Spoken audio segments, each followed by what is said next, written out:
You spoke with the Eagle folks. Yeah, they did an interview, two young people, new Aggie graduates Yes. in journalism. Right. Just got a job with the Eagle. Mm-hmm. First job, go out and interview Hope. Go out and interview Hope. And Did they have any clue about not what much. World War II was, or much No, on they it? knew it was a war interview, Yeah. pre D-Day Right. thing. Right. And that's what they wrote up in the paper. I thought it was pretty good for a Yeah. But you had, first-year journalism person. but you pretty much had to take them by the hand through the whole thing. No, they did a good job. They did a good job. Well, congratulations. That's great. Great for them. Yeah. That's great for them. Yeah. Great for them. Well, So you were National Guard?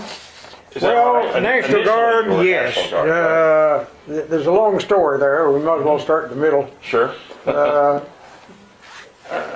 National Guard, 36th Infantry Division, Right. Texas on. And I was in Texas Tech as a freshman out there. I went to Texas Tech. You did? When? Yes, I did. A few years after you. Yeah. I started in 1966. From I would, 66 to 72. If I would have gone straight through, I'd have been class of 43. Is that right? But of course, I left after the first year Yeah. and went to the Guard and Right. for a year. Yeah. Stayed 5.5 or so. Yeah. Yeah. It's an oft-told story. My first year, I was in a dorm called Thompson Hall. That was an old dorm. That might have been there when you were there. Sure. It was right across the street from the Coliseum. Yeah. Yep. Yeah, that's where I stayed my freshman year. Yeah. Was Thompson Hall. Well, Thompson and Gaston Hall I've were right there. forgotten what the name of my dorm was. Mine was next to College Avenue. Right. It was right there. Brand new. Yeah. Yeah. I moved So it was right there in the front. Yeah. Right there in the front of the campus Yeah. there. Yeah. across the street from the drugstore. Yeah.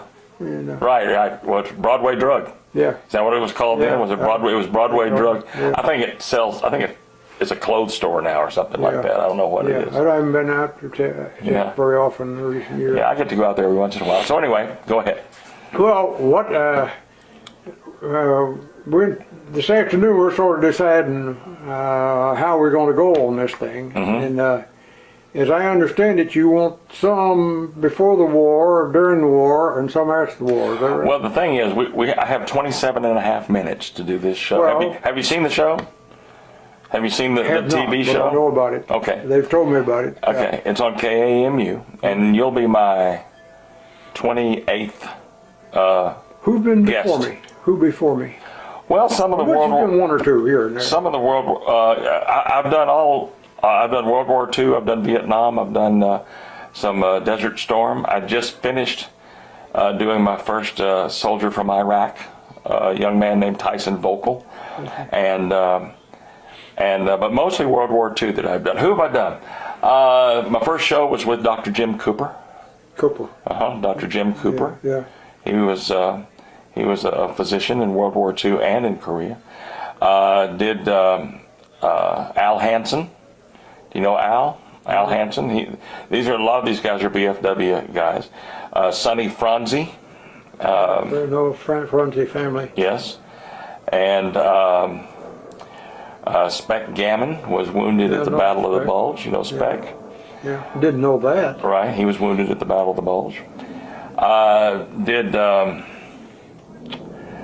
I'm starting to forget names now, but I guess of the 27 that I've done, about probably 15 of them have been World War II, 15 or 16 Yeah. have been World War II. That's the ones that I mostly do. But what we do is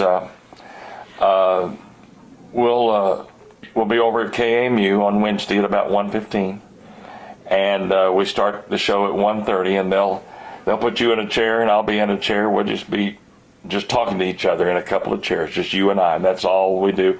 They'll put a mic on you, and they'll get their cameras ready and all of that, and you and I'll just have a conversation, and I'll kind of guide the conversation.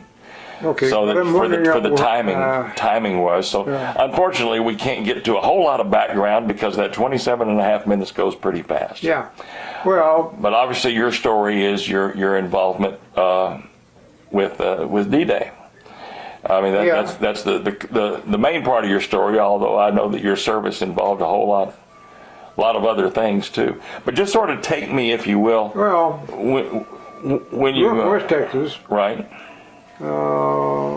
Went to Slayton High School, graduated Border High School in '39. Enrolled for 1 year at Texas Tech. My dad was first of all a farmer and a rancher, and then he was a railroad fireman and engineer most of my life, right, working on Santa Fe out of Lubbock and Slayton. And large family. And when I went to Texas Tech, well, I have to say, as a general background, I think you all know I was a Depression child.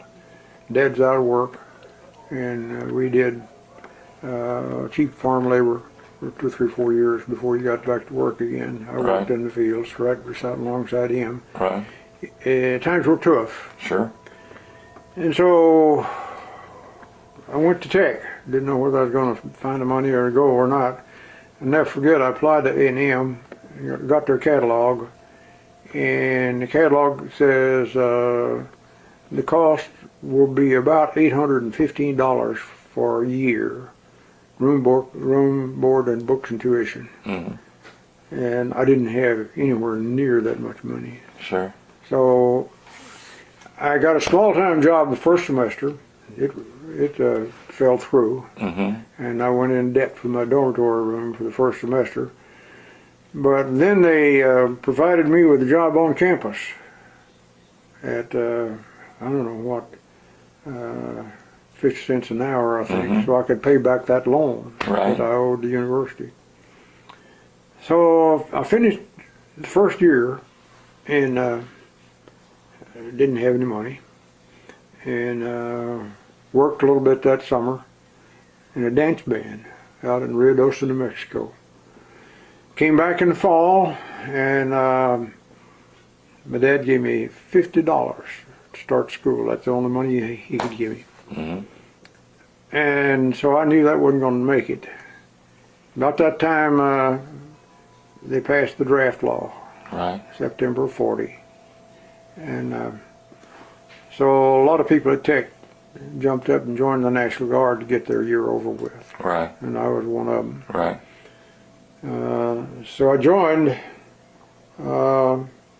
this group. The National Guard in Lubbock had a band in it. I'm a musician. right, And the director was going to be my high school and college mentor. Frankly, he recruited a bunch of us to come in and join his band. So we did. In all, I think 32. I got a picture of this. One of the things I discovered here not long ago. I was thumbing my way through the Sanders Center library over there, yes, sir, and I found an annual for the 36th Division National Guard when they went to summer camp in 1940, which was summer before I joined them right, in October. And this is what they look like. Look at that uniform. Lace boots, wow, khaki pants. this was the summer before you joined them though, right? Yeah, Right. I joined that unit. I joined that band unit. 131st, 131st Field Artillery. and this is the band section. What'd you play? Played trumpet. You're a trumpeter, Of course, I'm not in that picture. right, because you weren't there I yet. wasn't there yet. And but a bunch of those guys were there, and I knew them and soldiered with them for 2 years before I went away to OCS and made an officer out of my staff in the Tank Corps.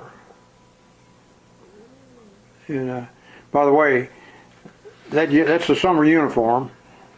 Wow, And the sidearm was not a saber, but it was a 38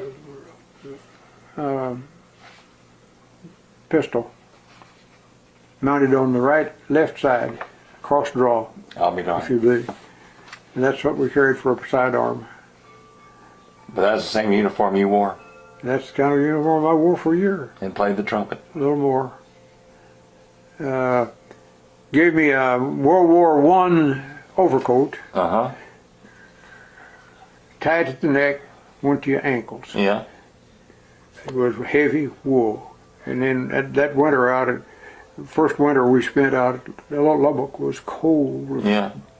And it felt pretty good. What kind of music did y'all play?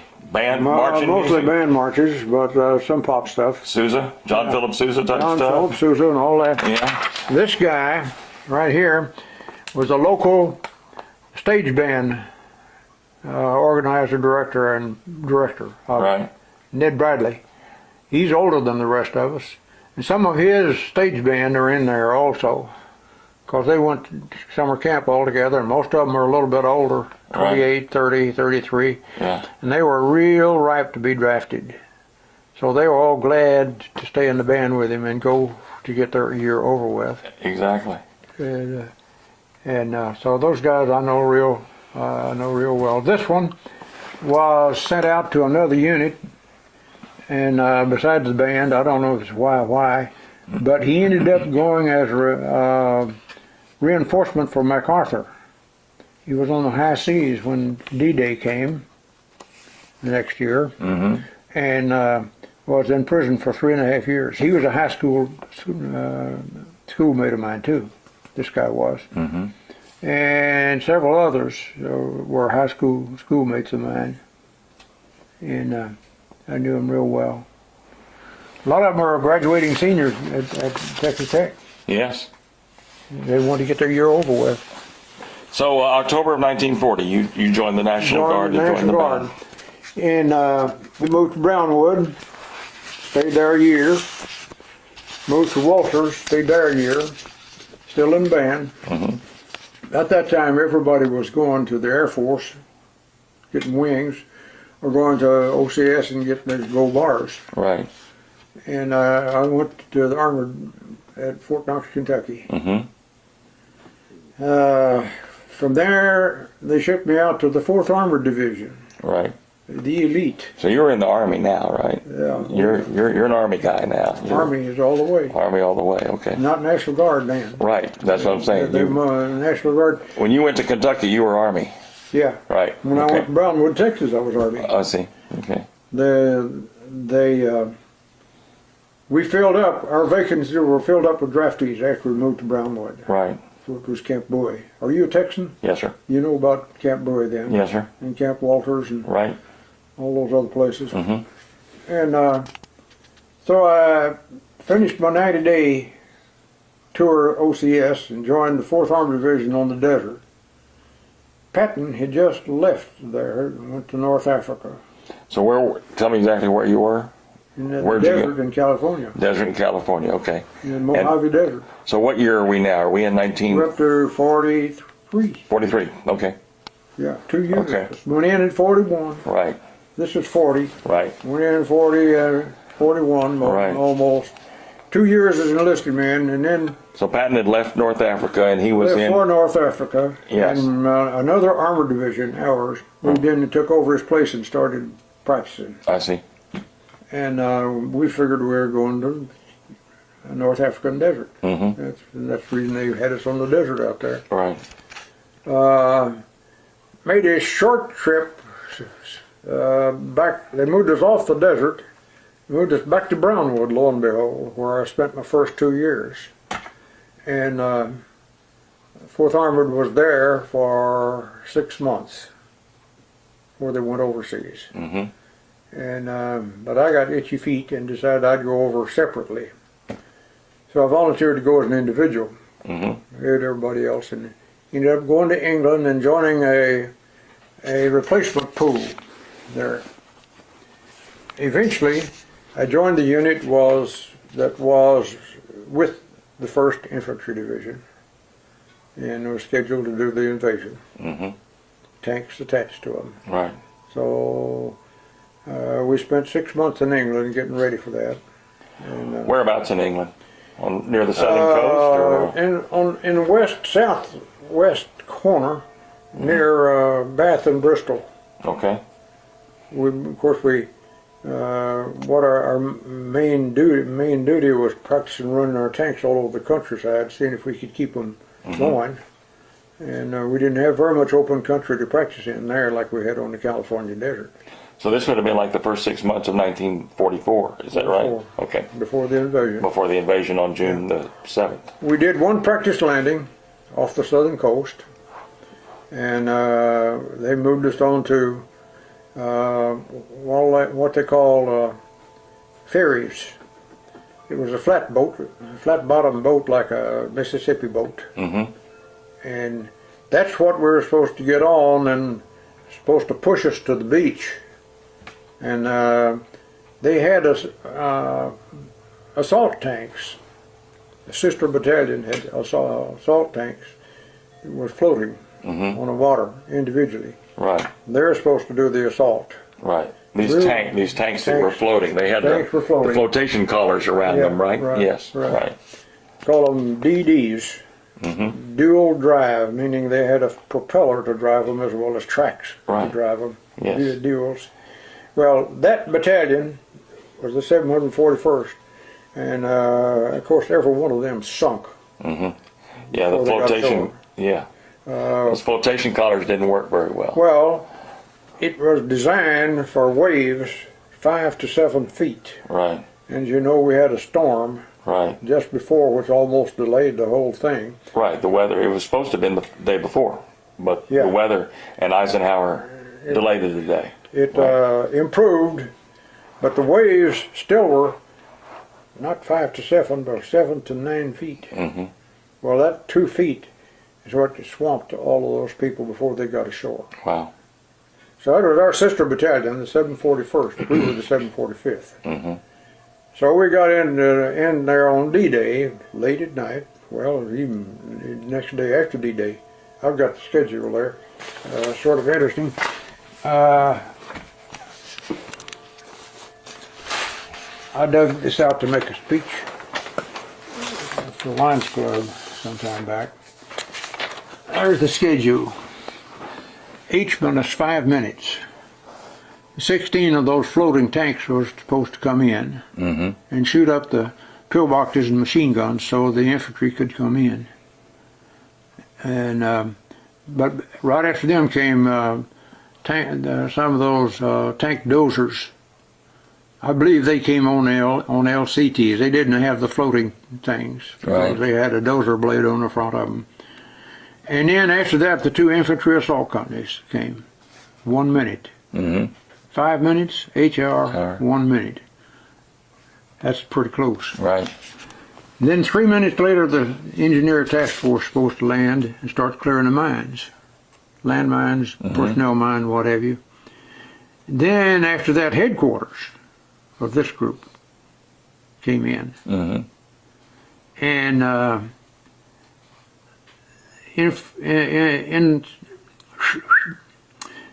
Infantry regiment? Infantry regiment, 16th Infantry Regiment. And but that's reconnaissance there. 50 minutes. We're now out 2 or 3 hours. Advanced CP of the regiment comes in. They don't come in on the assault wave. Indeed, the battalion came in before them. Then miscellaneous bulldozers. And they didn't come in, they came in on LCTs, that's for 4 or 5 at a time. Then B Company Infantry Headquarters and so forth. Battalion Headquarters. And look at this. Each plus 13 hours we were supposed to arrive. They had all day to get the beach clear. Right. And we would come in on this big flat bed thing. We went out, we boarded an LST. That's an 800-foot job. Right, I know what that is. And we had our whole tank battalion on it. And I think a truck company. And a lot of other stuff on it. On one LST? We were supposed to unload in this, on this ferry type thing and get pushed into the beach so we wouldn't have to wade deep water. Right. Well, the ferry thing never did get there. I don't know what happened to it. But 24 hours later, after we were supposed to get there, somebody in the Navy says, we ought to get these people ashore. They need them. So they offloaded us from the LST to an LCT. That's a smaller craft that can take you further in, and 5 tanks to a boat. So 3 trips of that thing took me to get my tanks off and onto the beach. And I got there at 1 day plus 13 hours. In other words, I was supposed to get in there about sundown on D-Day. Didn't get there till sundown on D+1. I see. So you were offshore on D-Day. I was just offshore, looking at my field glasses, looking. What'd you see? Oh, a lot of shell bursts, a lot of smoke from. They used smoke to try to hide the thing. The Navy was going up and down the coast shooting at the pillboxes. No German Air Force came over. They come over one time, but they left real quick. So that was it. If I'd known who it was and where to look, I could have seen Earl Rudder going up Pont de Vac in the field glasses. Because he's on them. Mile away down to the right there. Exactly. So I finally got ashore, and we started operating immediately, clearing out plots of land of the beach, being sure it was clear, and the infantry could get in through there. And in about a week's time, maybe 10 days, I was 13 miles inland. Had been fighting all that time. Moving slow. Off and on. Yes. A little town called Caumont. And we sat there for 3 weeks while Montgomery played around up at his end of the beach where he was supposed to get that town the first day. He didn't get it for 30 days. So then we did a little bit of mopping up and a little bit of sitting tight until July the 25th. That's 6 weeks later. We broke out and steamed across the countryside. By September the 17th, which is 3 weeks later, we were up at the German border. Walking right through the Siegfried line, no opposition, no nothing. We had a little bit of fighting up there. And I went into Aachen, just south of Aachen, a place called Stolberg. I fought to get there, lost a tank or two, and then we sat there till November. From September the 17th to November. And in November we had an R&R, where go for R&R, moved back to the rear area and went out to get the beer and stuff like that. And in going after the beer, I took a Jeep and a couple of guys with me, and we got a barrel of beer. We picked it up down in the beer cellar somewhere there.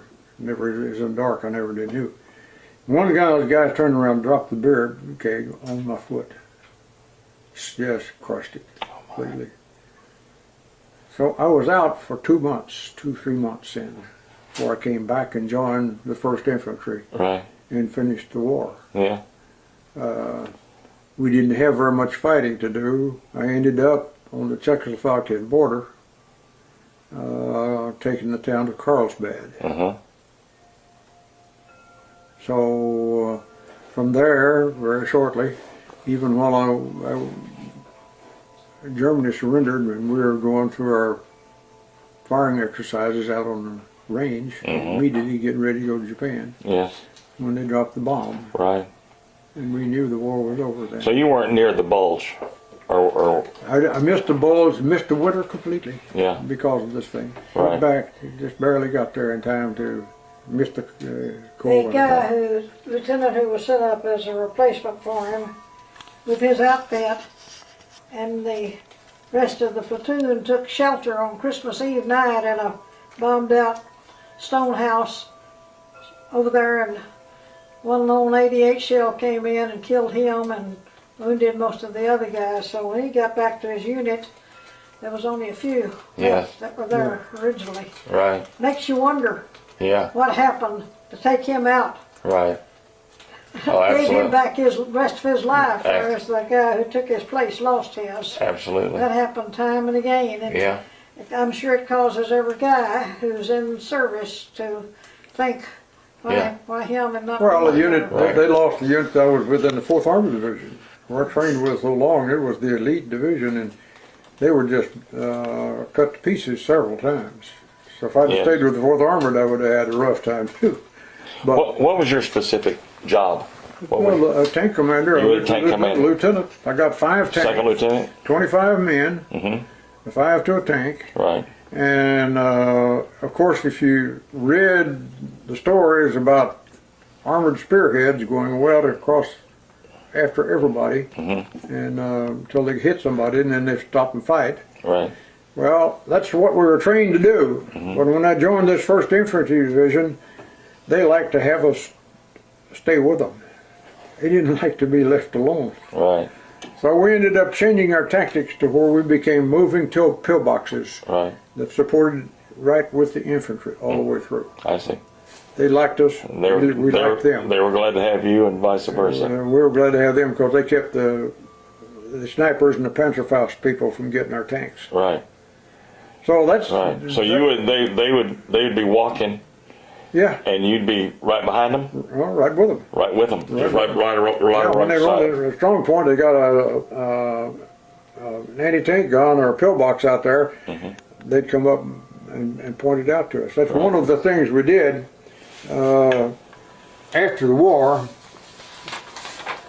She's with 6 months before, and he's now got this recon company and doing reconnaissance for the Corps. I'll be darned. And out there in the middle of combat with a few bullets flying around, by the way, and he stuck his head out and hollered at me. Right. His name was Fowler. Never forget him. He's a good egg. Lannes got all the way to Czechoslovakia and met the Russians. And then they came back into Germany and got ready to go over and fight the Pacific War. Yeah. Saw some things on television last night I never knew about the Japanese. They had developed planes that we didn't know they had. We didn't even have any names for those planes. One of them was called the Oscar. I had never heard of that. I heard the Zeros. But it said they had jet planes they were developing in the mountains underneath, and that we could never have knocked them out. Right. And that they would have had those things out there, and they had them rigged also to be suicide planes to pick out hospital ships and troop carriers as they came towards Japan to invade. And we would have lost not what they said we were going to lose, it was bad enough what the figure was. But after hearing this guy last night talking about those secret airplanes and secret tunnels they had, we would have lost a heck of a lot more. Oh yeah. The atomic bomb yeah. was just lucky that we happened to have that Right. and caused them to quit. And the fact that the emperor was willing to listen to 1 or 2 generals and say, let's quit, when the other 4 or 5 didn't want to quit. Right. And Right. That was If we had dropped the bomb, they would have got those planes ready, yeah. Sure. and it would have been a tough deal. That would have been it would have been more than a ground war. It'd have I had no been, idea that they had developed the jet before we did. well, it was sort of a one-upsman type thing because they had the Zero, which could outmaneuver a lot of our planes. The specific plane that I'm familiar with was the Grumman, the F4F. The Zero could outmaneuver it, so they called Grumman and said, "Hey, we need a better airplane." So they made the Hellcat. That's right. And the Hellcat came and it could outmaneuver the Zero. And now what you're talking about is jet-powered aircraft that could outmaneuver. The funny thing is, their Army hated their Navy, and the Yeah. Navy had the Zero, They had the same. and the Army had the Oscar. They Right. had the Oscar, which we didn't hear about because Fortunately, we didn't have to hear about we it. didn't hear about it. I'll be darned. Yeah. I'll be darned. Well, Take me back to. Go ahead. I'm sorry. There are a lot of human interest Yeah, stories right. like that. Right. On the beach there, for instance, we're just a few square miles, and we had 500,000 soldiers, I guess, on the beach before we had the breakout. Right. There were soldiers in every field, everywhere. And we all wore gas masks because they said they might use gas. So we'd been carrying gas masks from the invasion day on. And one night in the middle of the night, somebody drove up with a tank truck, gasoline cans, I guess, and hollered, "Come get your gas!" Well, all somebody heard was gas. And so it started going up the coastline. Yes. Word of mouth. Yeah. Gas! Gas! Gas! And the whole beachhead put on their gas Put on their gas mask. mask. Yeah. Because of that thing. Because somebody had said, "Come get your gas." So it got to us, and I was on the other side of a muddy field from my tank, where my gas mask was. Right. And I tell my kids, I crossed that muddy field without getting my feet dirty. You were running that fast. But that just show you what panic will do. Yeah. Yeah. And it's the same kind of panic with civilians, Right. or with Muslims, Right. or wherever else. Right. They panic. Or hurricanes. Sure. We've had some panics with this hurricane. Absolutely. Absolutely. And Go back to D+1 again, and if you could be specific about your landing. The ferries were not there, so you had to. I came in on the LCT, which On is the a LCT, the full smaller tank. one, right, which was a smaller one. Did it take you all the way up to the beach? All the way or up to the beach. Didn't even get my feet wet. Okay. Yeah. And your tank came off of the LCT, LCT. and what did you find? There's a trail going up the hill, E1 draw, all ready for us to go up. Of course, the infantry had gone up at hours before ahead of us. And so we went up that thing, and you've seen the classic pictures of the infantry soldiers walking up the side of that hill. Right. That was the 2nd Infantry Division. They were not the assault division, but they were already coming in with us. Right. And up on top of the bluff, the top of the hill, stocked my tanks, and we dumped our. We had waders on our tank for wading water up to 10 feet deep. Exhaust and intake on the back of the tank. You've seen pictures of those things. Yes, I have. Well, we dumped those off for tanks in an open field there. By the way, in that open field, there was a group of officers, 2 stars and up, had maps spread out all over the ground. I mean ground, not tables. They were looking at the maps of what was going on. Yes. Of course, we didn't stay there very long. We dumped those things and went on inland and got to our bivouac area and got ready to fight. But I guess from the day before, you also encountered. It wasn't a pretty sight. Oh no. You encountered a lot of human casualty. On the beach, as we got off the LCTs, somebody told my guy, said, "That pillbox is up on top of the hill. It's wiped out up there, all those dead Germans up there." And so all my people wanted to go up and see it. Want to go up and see the dead Germans. These are young kids that hadn't. These are young kids that hadn't experienced death very much. Right? Yeah, they had not seen death very much. We had been required to look at all of the Nazi death camps. Right. That was required viewing. Yes. So we knew what death was, but they're brand new. They really wanted to go up there and see them. So anyway, we came back sort of quiet.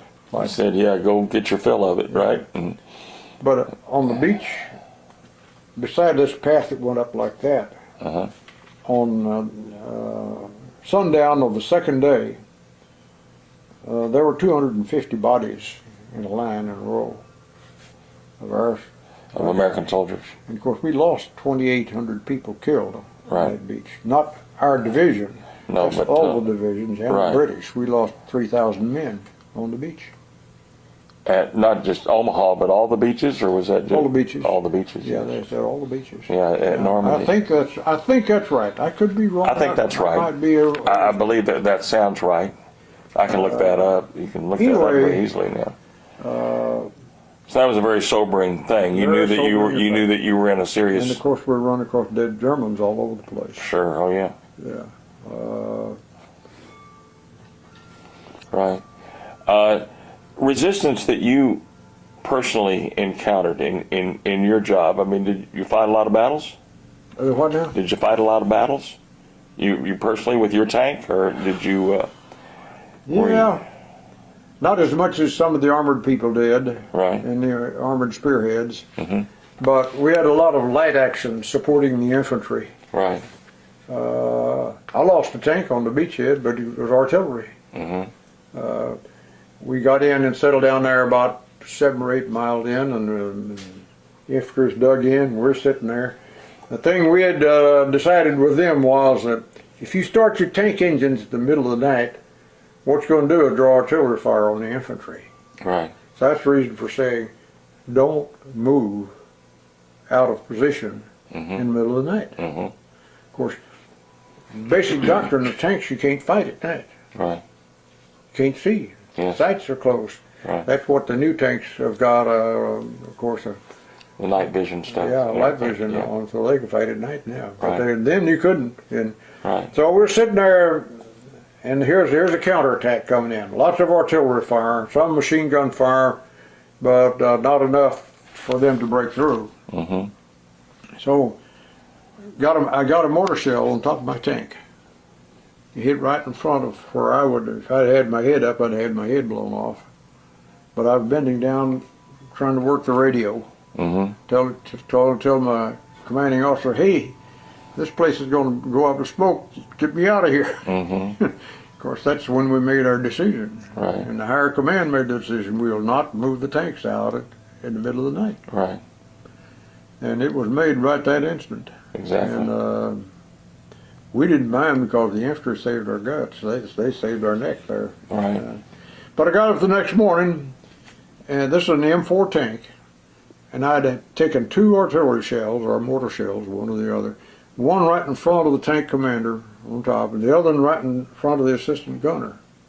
The one in front of the assistant gunner, of course, these artillery shells don't pierce. Mhm. They just go make a lot of noise. Mhm. And it did crack the hull of the tank where it hit in front of the driver. It cracked it and the oil was leaking out. So the tank was out. I had to have a new tank. Mhm. It was knocked out. Mhm.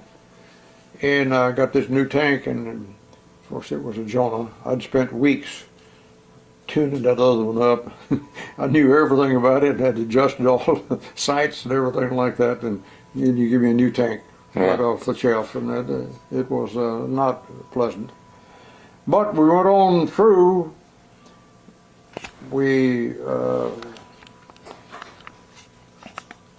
got down to when we started to break out and close the Falaise pocket. Mhm. We were on the other side of the Falaise pocket, looking down on this valley, and the German army was just streaming out like that. So I said, well, we can get artillery and also use our tank fire, and we can do a lot of damage on most people down there. But they called in to get the fire, and the artillery fire says they don't want you to shoot them. They want to let them go and catch a whole bunch out on the other end, which they did. And so I don't know what it would have excited, counterattack and messed up the thing even more, whatever, but we desisted from fighting there. Yes. And but then when we tried to get into Stolberg, this is Aachen, outside of Aachen there.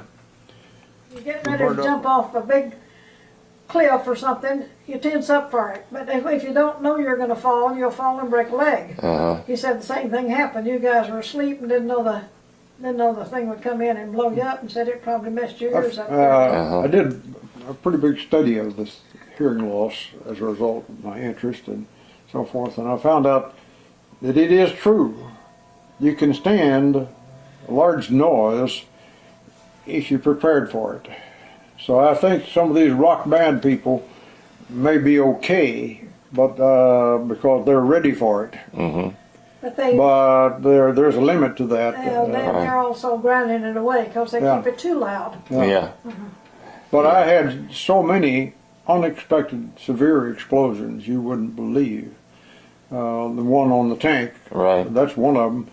But every time you fire around from a tank, on the inside there's a blast there. But most of the time you know when the gunner's going to pull the trigger, so you really tense up for it. Sure. Now, where you get hurt, most of all, if you're too close to the cone of fire of any gun, Mm-hmm. whether it's a pistol or a machine gun or a tank gun, Mm-hmm. if you're within the 45-degree, 90-degree angle from the cone of fire from the muzzle, that's what hurts so much. Right. And that's unexpected usually too. Right. Well, I noticed this on the pistol range. I came off the pistol range, my ears are ringing like mad. And it wasn't my gun. I knew when I was going to pull the trigger, but the guy next to me, I didn't know when he was going to pull it. And also the guy next to you, you're pretty close to the cone of fire. Mm-hmm.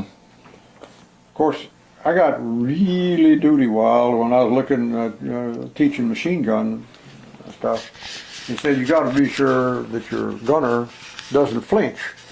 When he flinches, he blinks his eyes.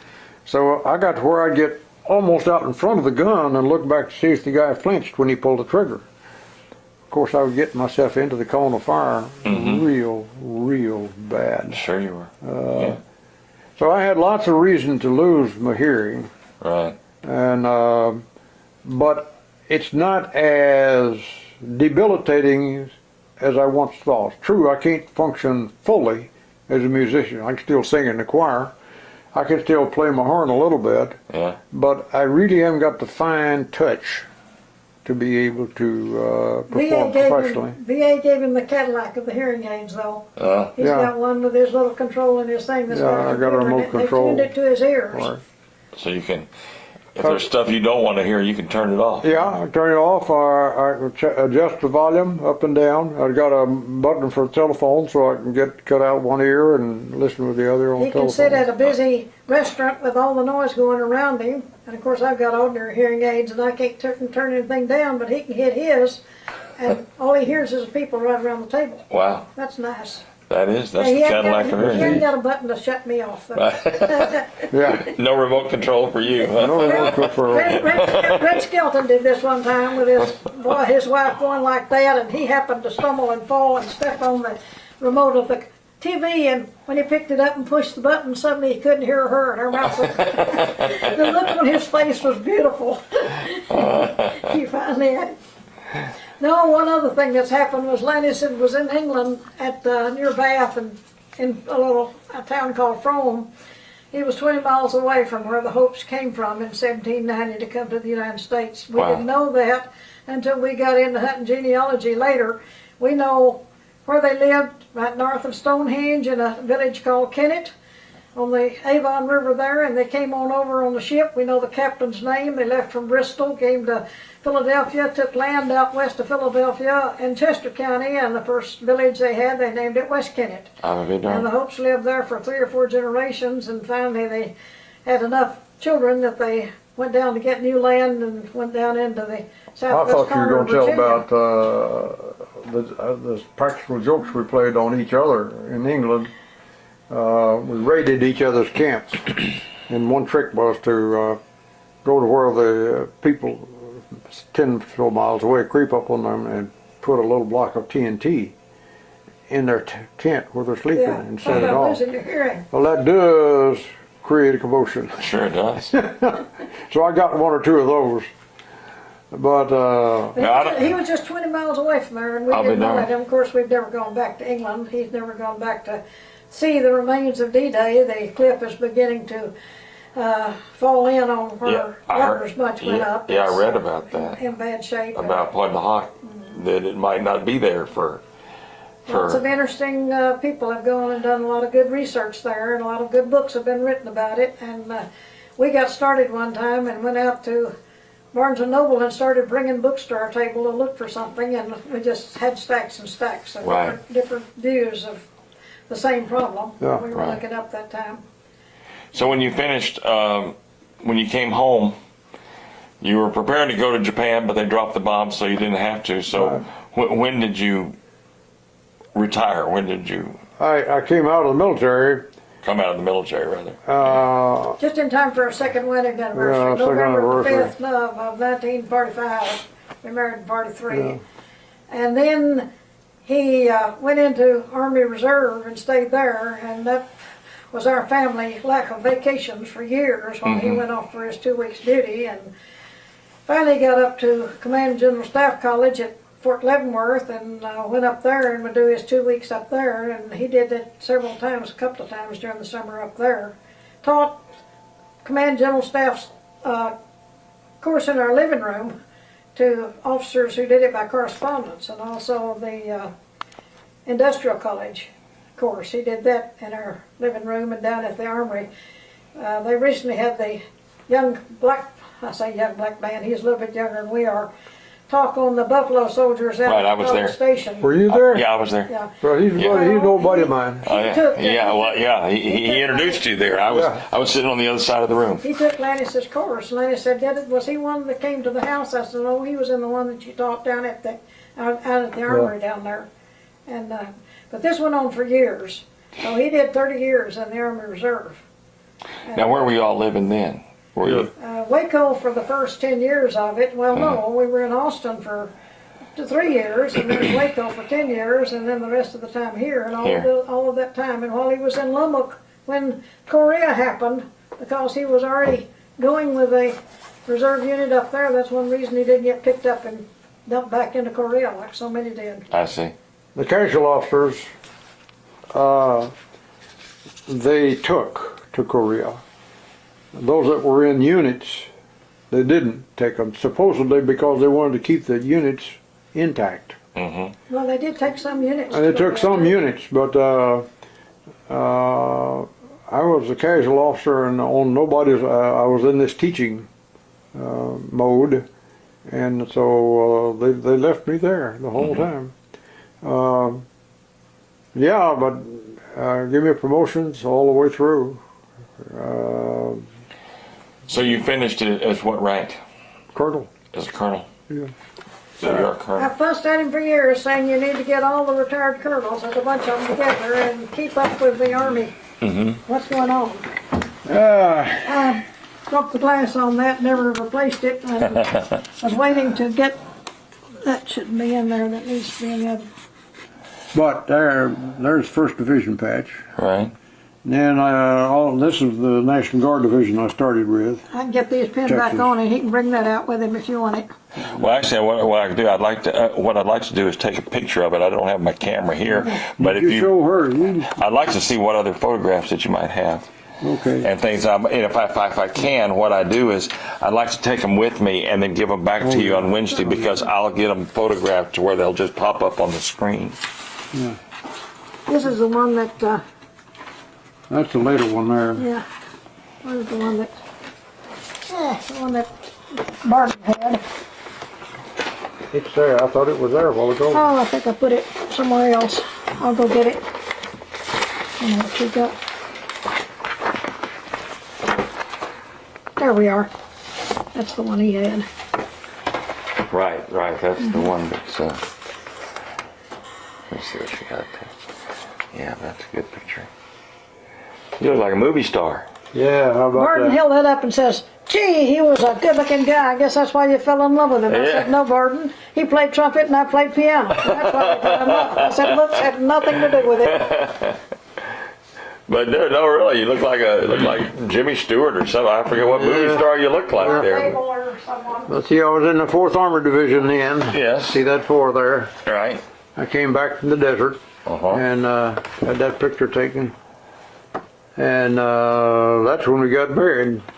We went together, wrote letters for 2 years. Right. And I happened to come back to the same post that I spent my enlisted time there, and so we decided to get married. And that's yeah, That's when you got married? That's the married thing there. What's on Oh, those. That's my post-war stuff. The Lions Club. Oh, that's at the World Speedway. Rodeo. Yeah, I worked for the World Speedway out there for a while. What were you doing out there? Taking tickets and managing the crowd. Yeah. That's our Lions Club work. Right. Oh, your Lions Club work. Yeah. Yeah.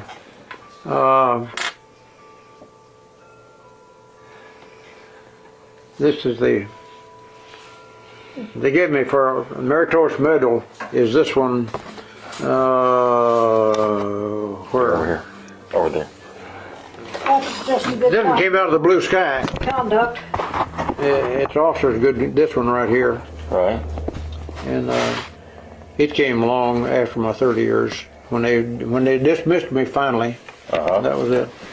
But this is the Army Reserve pin here. 10 years for each bronze thing there. So that Right. represents 30 years in Army Reserve. Right. His two dog tags down there are in there because one of them he's got type O AB blood, and one he's got type A blood. They made a mistake. I said if he had been around the wrong one and they had to give him blood, he would have been in trouble. You got in the wrong Yeah, blood. but that's typical. You know these things, these medals? Well, I know this is a Bronze Star. That's the Bronze Star. Right. Now you get that. That's the fourth one down for combat, Right. and Boy, that Silver Star. that fellow DSC who and- died last week had 3 bronze stars and two bronze stars. Yeah, Two 3. Purple Hearts and 3 bronze stars. Yeah. I clean that off a little bit. Yeah. But this is the European theater. That arrow is for the beachhead. And each little bronze star is for a separate campaign. Mm-hmm. I didn't make all 7 campaigns Right. because I was out that 2-3 months on the 2 of the major campaigns there. This one we call the pie-eating ribbon because that's what you got if you were in the war, in the Army before the war. Mm-hmm. You got the yellow one. You see that yellow one, that's what it means. Right. So if you were in the Army before Before Pearl Harbor. Before Pearl Harbor. you got that. When we came home, we didn't have any clothes. Right. So in order to differentiate us from soldiers who are out of the Army, from soldiers who are in the Army, they gave us a ruptured duck. Where's my ruptured duck, Peggy? I thought I had it on here. I had a, this is, here it is. This is, Oh, there it is. That looks like a ruptured duck. yeah, that's it right there. That's it. Yeah. Wow. Yeah. Yeah, I could dust those a little bit. Yeah. He's got a picture that they took here in the living room, Peg, of part of this. And it came out real clear. Yeah, well, that's fine. Yeah, it was. There- What did we do with it? Well, It's part of the. one thing that sort of You had it right there a minute fascinated, ago. fascinated the little gal who came, Summer Hamilton, who came to interview us. She was more interested in not his battle stuff, but Well- the fact that we had gotten married and our marriage had stuck. She had just gotten married herself, and she said, Is that right? "How did you stick it for 2 years without being together?" We decided at 8:30 on Sunday morning to get married, and the whole town Is that it? did their thing, and we were Underneath married there? by 10 o'clock. Yeah. No. It's bound to be on this table. What are you looking for? Well, it was something that I downloaded from the internet. Maybe it's right here. that's it. Yeah, there it is, right here. Right here. Here it is. We had not seen this top one, Peggy. Oh, that's nice. That's a picture of this, of the Yeah, medals, that's right a here. good picture. That All right. Patrick took that picture, and that was a Yeah. nice one.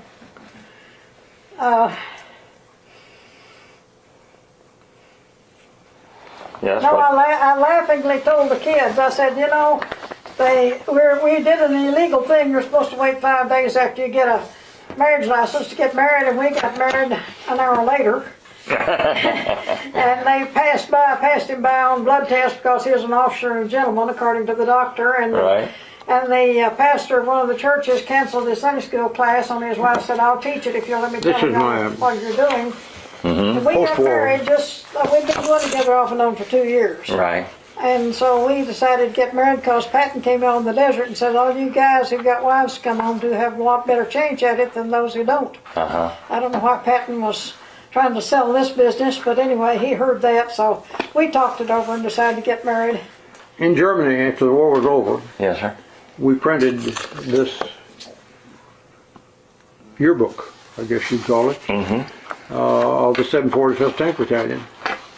And it covers history, first commanding officer, and we did all of this in England before the beachhead, before we went in, because we knew we'd lose a lot of people.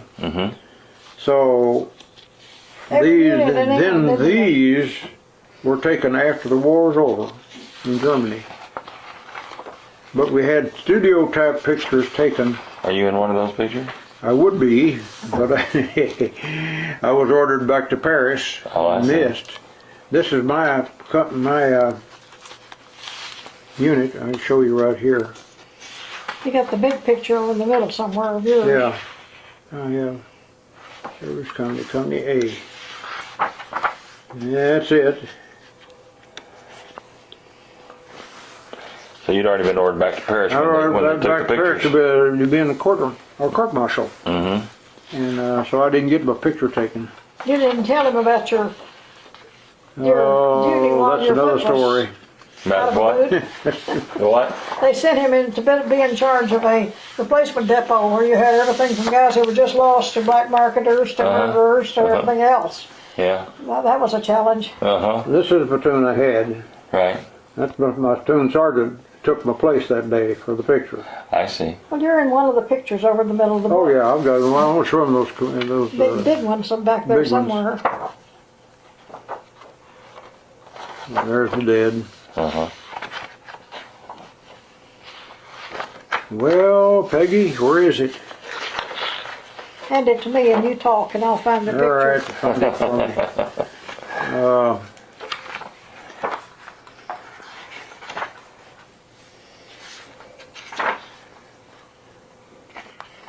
Well, that's my graduating class at OCS. I see. Every 6 weeks, they graduated a class. Right. Every 3 weeks at the infantry school. Uh-huh. That was my class. Right there, There you are. right there. About 600 of us. A lot of those guys didn't make it back. A lot of those guys didn't make it back. Oh yeah, that's what you showed me before. That was the Yeah, deal in Lubbock. yeah. Well,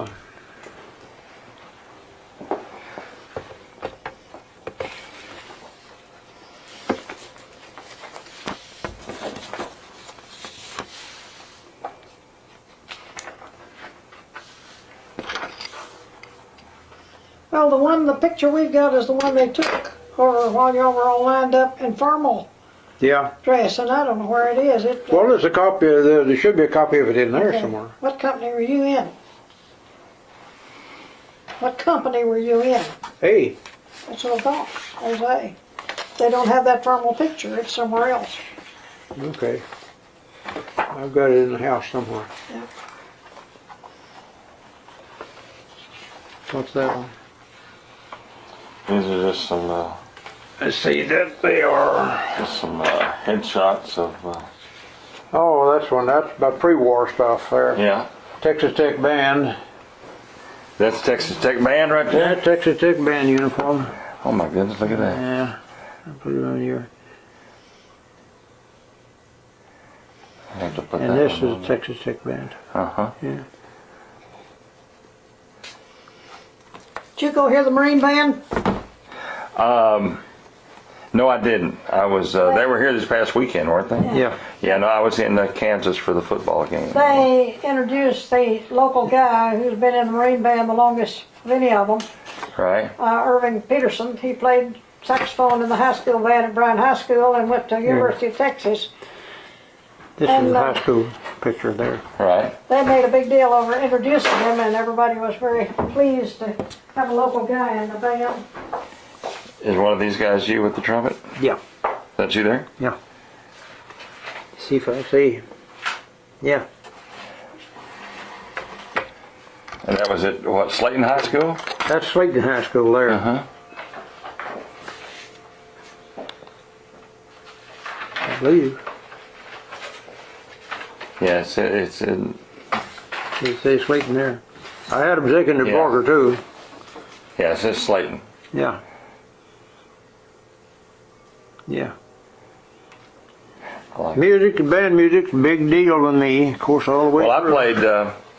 I played in my high school, and I played the snare drum for. Okay. In my, I went to a military school from the 3rd grade to the 12th grade in Which San Antonio. military school? In San Antonio. I Okay, went I know to that. San Antonio Academy and Yeah. TMI. Yeah. I went to both of them from TMI. 3rd Texas Military Institute. All the way from the 3rd grade to 12th grade, and I was in the band the entire time, and I played the snare drum until my last year at each, and I was a drum major. Yeah. After that, I did the baton. Played the bass drum one year also. Yep. But I did that. Had a bad You ever do any trap drumming? No, Never did do that. no. Just did the snare. And Yeah. let me see what you got there. There he is right there. Okay. That's the salt rope. Which one are you? Next to the last on the back row. Right there? Yeah. Look, those guys from Texas, we lost one of them.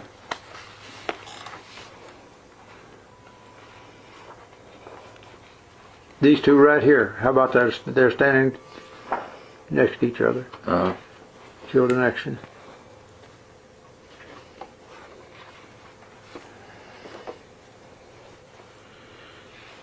But every unit, not only ours, but everyone in the whole army had this kind of picture taken in England before they made the invasion.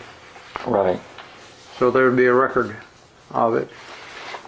Now that's the picture of the So beach. this was taken in England? Yeah, the second. Just in the in our summer of camp. '44, right before the invasion? Yeah. That's before he let his mustache grow to be a Yeah. big long This one. is a picture of the beach. Yes. The way it looked when we went in. See, we were after all of the big to-do was there, and here we are coming off of the LST, LST. coming on. Backing off of it Yeah. to get onto the LCT. Yeah, yeah. That was quite an operation. But here you see the air ducts on the back of every tank there. Was the LST the same as what they call the Higgins boat? Yes, That's the same. 800 feet long. Yeah. Yeah, Right. it's, right. it's an ocean-going vessel. Right. Right. We lost 3 of them before the war, you know, to the German E-boats. Where is that thing I had? All those mistakes we made.